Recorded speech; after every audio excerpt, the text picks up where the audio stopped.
Bueno, pues muy buenos días, buenas noches, no sé a la hora que nos vea usted, que sean buenas horas. Está con nosotros hoy don José Luis Sierra Villarreal, es un historiador prolijo. ¿Cuántos libros tienes? Uy, no los cuento porque es malfario, como dirían los gitanos. Pero sí son. Debe ser entre 12 y 15. Ah, mira. Y precisamente Roldán, ¿sabes cuántos escribió Roldán Peniche? No, pues era una máquina. 40 Sí. libros. No, en la historia de Yucatán no hay nadie escrito. Vamos a quitar algunos, ¿no? Que posiblemente, pero aún siguen siendo muchísimos. No hay quien haya escrito tanto. Bueno, hay dos variantes, ¿no? Sí. Unos que producen muchos libros y otros que producen o generan obras monumentales. Sí, claro.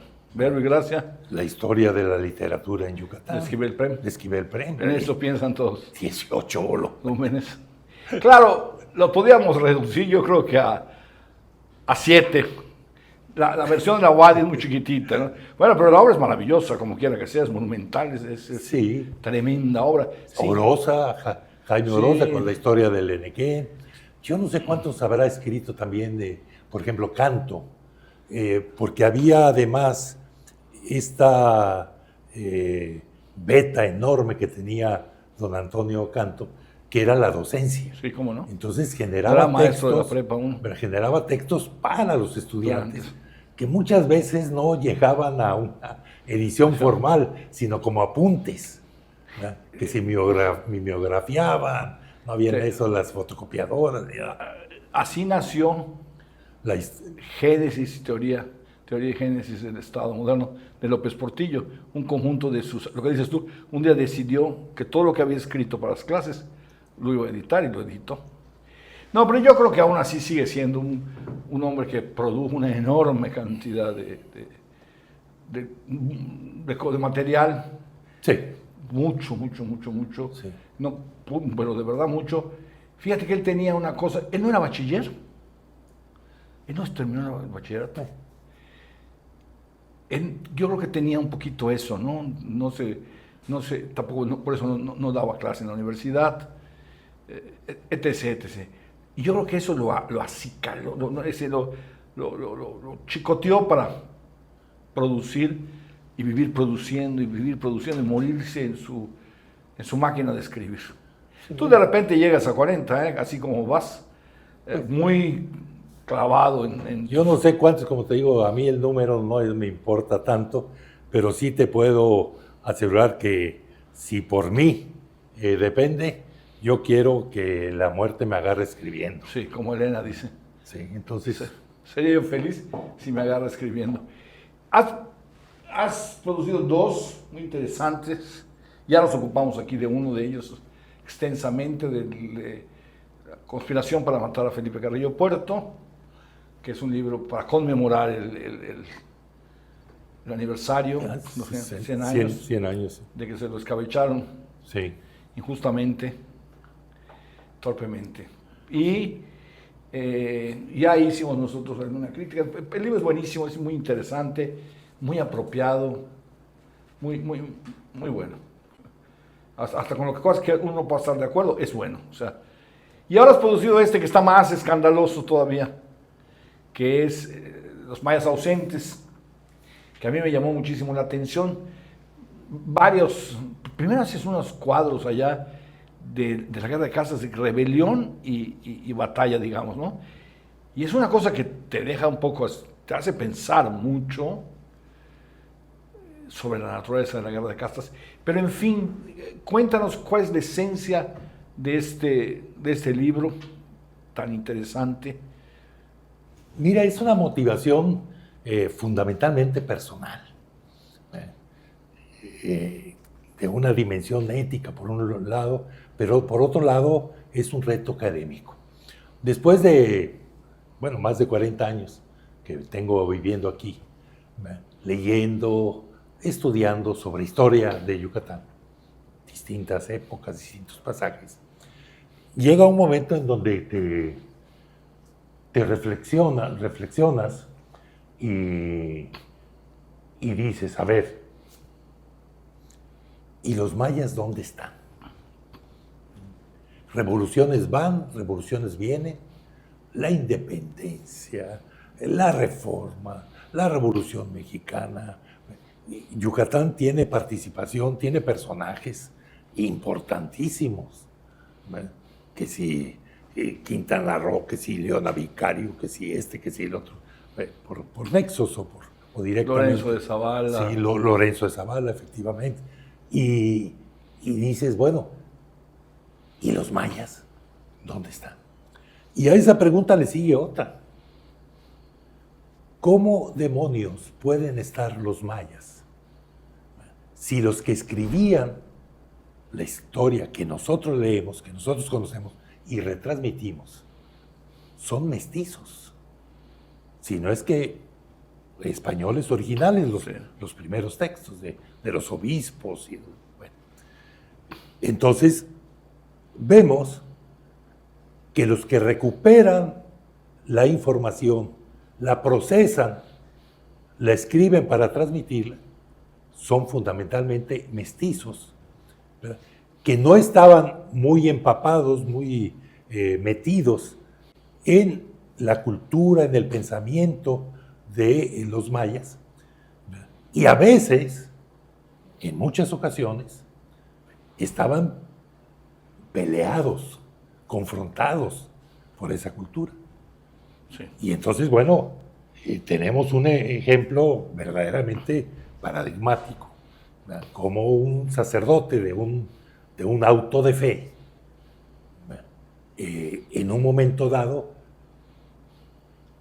hay una reconversión, ¿verdad? Y escribe pues la primera historia, digamos, novohispana, ¿verdad? O con enfoque hispánico de Yucatán, ¿verdad? Donde sí trata de describir, no profundizar, cómo era ese mundo maya que él veía como una pecera a través de un cristal que era la cultura, pero que no deja de tratar de describirlo y de recuperarlo. Bueno, y a pesar de todo, porque lo que venden ahorita es un resumen de resumen. ¿No se acuerdan? El libro es de este tamaño, ¿no? Oye, y si lo compras como en versión electrónica, quién sabe cuánto te dé, pero es un tremendo volumen. Si tú vas leyéndolo, bueno, sí hay algunas pepitas de oro, ¿no? No. El asunto de las mujeres, por ejemplo, es impresionante, ¿no? O sea, sí, estudio obligado. Sí, estudio obligado. Para un estamos hablando de la relación. Ya no digamos profesional, un amante sí. de la historia de Yucatán debe de. Sí, realmente sí alumbra muchas cosas, ¿no? Muchísimas cosas sí alumbra. Es una lástima que no hayamos tenido más gente que haya entrado un poco más en la cultura, ¿no? Bueno, fíjate que entre los textos que tengo en el horno para publicar,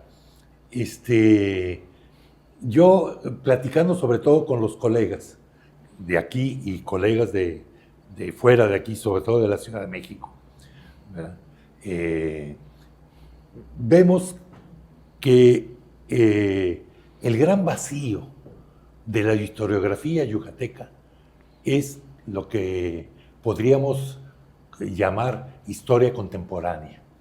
O sea, lo que ha pasado en Yucatán en los últimos 60 años. Pero lo contemporáneo siempre es secreto, eso pasa en todas partes del mundo. Que corresponde justamente a dos generaciones.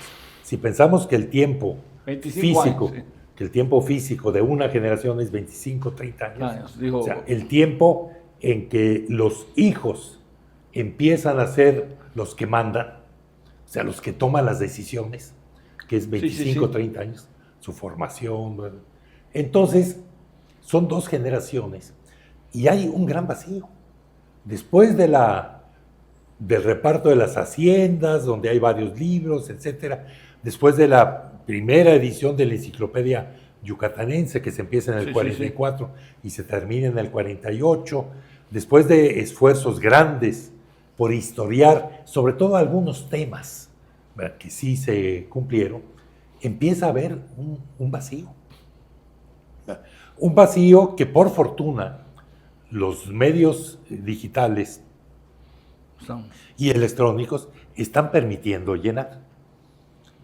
Sí. Entonces, por ejemplo, la referencia que hacíamos de la historia de Esquivel Pren, que es de los años 40, se edita precisamente porque eran 18 volúmenes, se edita casi 20 años después de que la escribió, Sí. ¿verdad? Tanto que tuvo que ¿Y actualizarla. sabes tú? La vergüenza que no se ha reeditado. Sí, ¿verdad? No, hay 3 cosas que son joyas que no se han reeditado. Esta, que como quiera que sea, es una cosa maravillosa. Los tomos de la colonia de Juan Francisco Molina Solís, que nadie ha escrito sobre eso más. No se han editado. El apellido le pesa demasiado. Y tercero, a través de las centurias de Valdés Acosta, en cuanto que nos echa luz para comprender lo que tú siempre analizas, los lazos de las familias y eso que en Monterrey se estudia mucho también, por cierto, Sí, ¿no? sí, sí, sí. En todas partes, no solo en Monterrey, ¿no? Y no se reedita.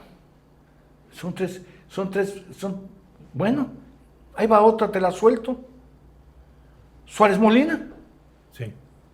Es otra.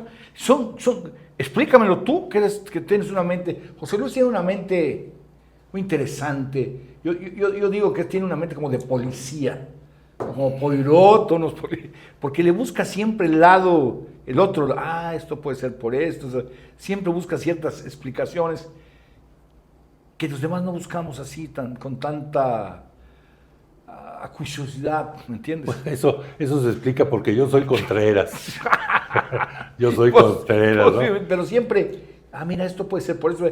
Yo no sé por qué existe este veto. Yo no sé por qué la universidad publica, diría Borges, los demasiados libros, o sea, sí, los vergonzosos libros, no de la tragedia contemporánea, y no editan esta belleza. Sí. Bueno, ahora se tiene la gran ventaja, como digo, de la digitalización. Sí. ¿Verdad? Y bueno, lo que está haciendo la biblioteca virtual yucatanense, por ejemplo, pues es una labor verdaderamente digna de alabar y de continuar. Y yo no dudo que en poco tiempo quizá lleguen a estas obras que comenten. Al menos eso. Al menos eso. Con eso ya sería bastante. Sí, porque ahorita pues sencillamente las quieres consultar y o vas al edificio central de la universidad, sí, o no la encuentras, yo creo que en ningún otro lado. Anton Schuh, que era amigo tuyo. Sí. Muy amigo tuyo. Sí, bueno, su colección se vendió al TEC de Monterrey. Sí, se vendió. Feo, ¿eh? Porque ahí se fueron muchas cosas valiosas. Sí. Olvídate de libros. Los documentos se fueron. Toda la mapoteca. Imagínate todo eso. Sí. Que yo no sé si se puede consultar en Monterrey, ¿no sabes? Sí se puede. Sí. ¿Tú has consultado? No, porque yo no asisto físicamente a Monterrey. No, sí. Es tierra vedada para mí. Pero, ¿cómo se llama? No sé si puede. Pero quiero decirte esto. Él me dijo un día, ¿sabes por qué no se edita todo eso que me estás diciendo? O sea, no sé. Era como tú también, ¿eh? Tenía una onda así de... Y me dijo, porque muchos de los jefes editoriales no quieren que estas obras se conozcan. ¿Y por qué tú? Porque las tienen como patrimonio. Que no consulte, que no, nosotros somos los que... O sea, yo, ¿me entiendes? Porque es tan fácil que llegue al Instituto de Cultura y dijera, señor, primero esto y lo demás. Pero bueno, volviendo a tu libro, el Chan Santa Cruz, me interesó, lo voy a reflexionar todavía más, me interesó mucho, eso es una guerra social, pero no es una guerra étnica. Sí, mira, vamos a llamarle epíteto, ¿verdad?, de étnico, o el calificativo de étnico, se lo ponen en los años más calientes de la guerra y sobre todo tiene 2 fuentes. Uno son los reportes militares, que se han localizado 2, de 1951 y de 1953, ¿verdad? Donde el reporte, ¿verdad? Habla de la guerra de castas que se está dando en las selvas de Yucatán. Los dos reportes, en términos gruesos. Y yo creo que antes de esos reportes, es muy posible que quienes ayudaron a elaborar esos reportes hayan tenido relación directa con algunos intelectuales como don Justo Sierra, que siempre fue un periodista nato, ¿verdad? Y él fue el puntal de conformar un bando en torno a la cultura occidental, en torno a la blancura de la piel, sí, en torno a la religión católica, sí, ¿verdad? A todo lo que era la civilización occidental. Y, bueno, es impactante leer textos de divulgación abierta, como son los periódicos que Justo Sierra editó en Campeche, ¿verdad? Donde una persona tan inteligente habla de los herejes, de los bárbaros, ¿verdad? Bueno, lo de rebeldes es lo más suave. Pero ¿cómo es? Explícamelo. Él era un liberal. ¿Cómo? Él era un liberal, sí, hijo de cura. Sí. Pero era un liberal. Y de momento él hablaba como el más furibundo de los conservadores. Sí. Y acuérdate que hay un viaje a los Estados Unidos. Donde le va el pobre como en donde feria. Además intenta encontrar ayuda y en un momento dado está dispuesto a negociar la anexión de Yucatán a lo que era entonces todavía Texas, ¿verdad? Le voy a decir una cosa, lo asqueroso, si me permites, Luis, es que lo vino a hacer cuando nos habían intervenido los Estados Unidos. En la guerra del 47, sí, él se va a propósito y dice, con esto hacen ustedes una tijera. Pero tú debes comprender que no lo iban a comprar si les interesaba del norte, no Yucatán. Sí, habían intervenido con la salvedad a los mandos norteamericanos que no llegaran a Yucatán. Sí. O sea, como diciendo, dejen que se rasquen con sus uñas. Vean cómo se arreglan. Sí. Lo que pasa es, a ver, cuando a través de información histórica conformamos y emitimos juicios, hay que tener mucho cuidado. Decir, Zavala era un traidor, o Justo Sierra era un doble cara. A ver, no podemos juzgar lo que ocurrió hace 100, 150 o 200 años con los criterios y los valores y la información que tenemos en la actualidad. Correcto. Número uno. Número dos, si bien es imposible meternos en los zapatos, ¿verdad?, o en la armadura del conquistador, ¿verdad?, hay que intentar revivir, analizar el contexto en el que se da un determinado comportamiento. Entonces, esto vale lo mismo para decir cómo es posible que los conquistadores españoles vinieron a México a masacrar a los indios. A ver, los pueblos, llámese como se llame, que tenían capacidad de transportación marina, se lanzaban al mar a dominar territorios y fuentes de riqueza. Con el pretexto de... No había el Código de Derechos Humanos que existían ahora. No había la cultura del Estado-Nación que nace prácticamente con la Revolución Mexicana, después de los grandes imperios centroeuropeos. Nace el concepto jurídico del Estado-Nación. No podemos, no podemos analizar, ¿verdad? Y enjuiciar y emitir sentencia, hablando de México y España, cuando México no existía. Y España era un imperio difuso en términos geográficos. Habría que pedir perdón los castellanos. Entonces, cuando se habla del comportamiento de Justo Sierra, bueno, Justo Sierra reacciona con todo el bagaje cultural, ¿verdad?, que los grupos urbanos de aquel entonces, al decir urbanos es medianamente escolarizados, ¿verdad?, o sea, con cierta cultura escolar transmitida, pero cultura que lleva valores y lleva criterios y lleva distinciones y lleva filias y lleva fobias. Claro. ¿Verdad? Entonces, definitivamente lo que se conforma en un espacio de 8 o 10 años es un conflicto étnico, que en realidad lo que existía era una guerra social.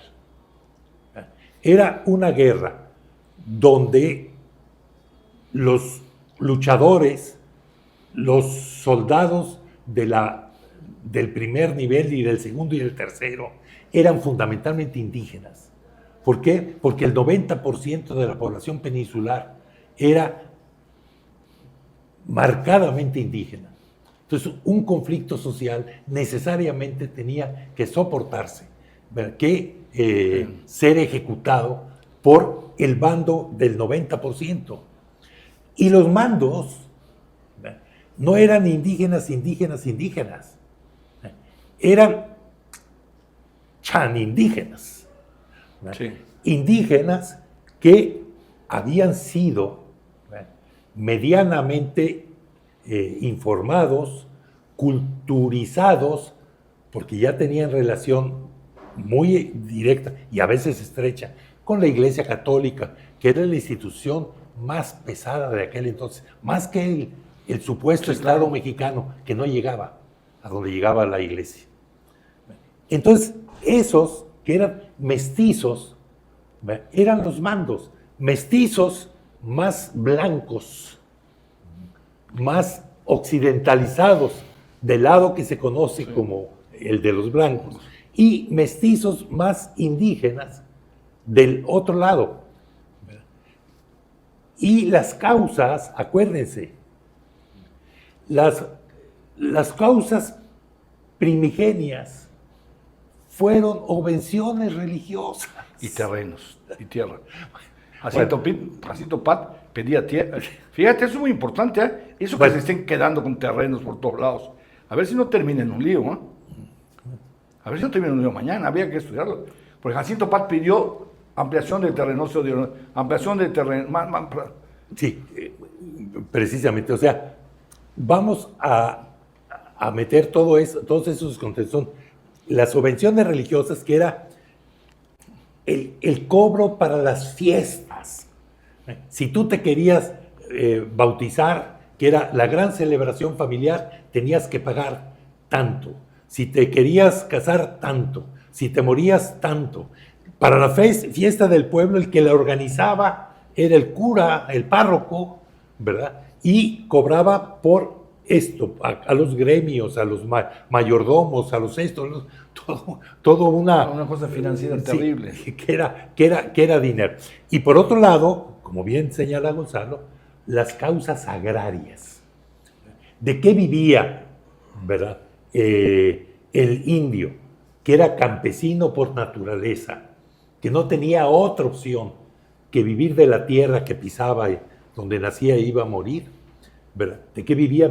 Vivía de la tierra, ¿verdad? Y desde la corona se habían ido conformando formas híbridas, ¿verdad?, de saqueo de tierras, pero también de respeto. Correcto. ¿Verdad?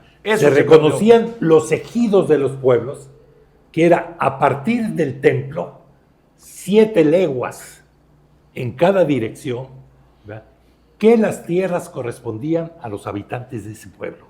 ¿Para qué? Para que hicieran sus milpas. Correcto.